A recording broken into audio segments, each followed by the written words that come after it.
नमस्कार, आप देख रहे हैं खबरें अभी तक। मैं हूं आपके साथ अनुराधा तुरान। अगस्त 2021 के बाद से बेरोजगारी दर में लगातार बढ़ोतरी हो रही है। सीएमआईई की ओर से जारी आंकड़ों के अनुसार दिसंबर 2021 में बेरोजगारी दर बढ़कर 7.91% पर पहुंच गई। नवंबर महीने में ये दर 7% थी। वहीं अगस्त के महीने की बात करें तो उस समय बेरोजगारी दर 8.3% थी। पिछले 2 साल में महामारी से उत्पन्न संकट ने रोजगार की समस्या को और गंभीर बना दिया है।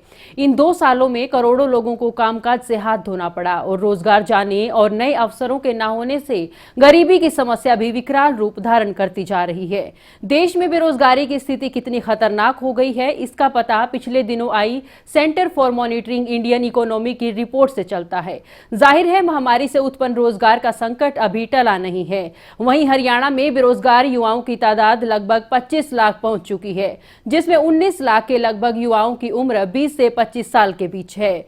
आंकड़ों से पता चलता है कि लगभग 69% महिलाएं भी बेरोजगारी की लाइन में खड़ी हैं। वहीं हरियाणा में हर तीसरा ग्रेजुएट युवा बेरोजगार है। दिसंबर में 34% बेरोजगार दर के साथ हरियाणा देश का सबसे ज्यादा बेरोजगारी वाला राज्य रहा है।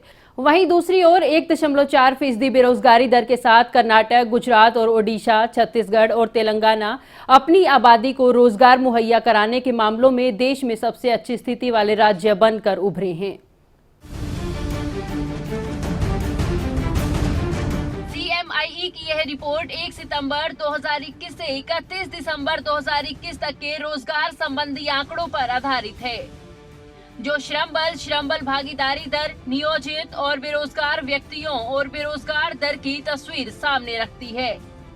ये रिपोर्ट इस तथ्य की पुष्टि करती है कि बीते दिसंबर महीने में देश में बेरोजगारी दर 7.91% रही, जो पिछले 4 महीने में सर्वाधिक और नवंबर 21 की तुलना में 1% अधिक है। इससे पहले नवंबर में बेरोजगारी दर 6.97%, अक्टूबर में 7.74% और सितंबर में 6.86% रही थी।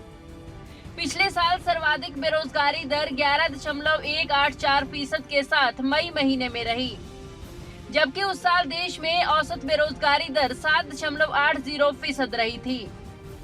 महामारी की वजह से न सिर्फ शहरी बल्कि एक बड़ी ग्रामीण आबादी को भी बेरोजगारी का दंश झेलना पड़ा है।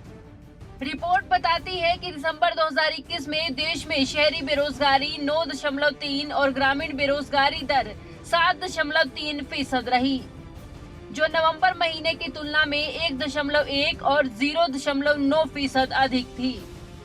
रिपोर्ट से पता चलता है कि बेरोजगारी में करीब 1/3 महिलाएं भी शामिल हैं। पिछले 2 साल में महामारी से उन्नत संकट ने रोजगार की समस्या को और गंभीर बना दिया। इन 2 सालों में करोड़ों लोगों को कामकाज से हाथ धोना पड़ा है। रोजगार जाने और रोजगार के नए अवसरों का सृजन नहीं होने से गरीबी की समस्या भी विकराल रूप धारण करती जा रही है। आजीविका और आय के खत्म होते स्रोत से समाज में तनाव, अवसाद और आत्महत्या जैसी प्रवृत्तियों को भी बढ़ावा दिया है।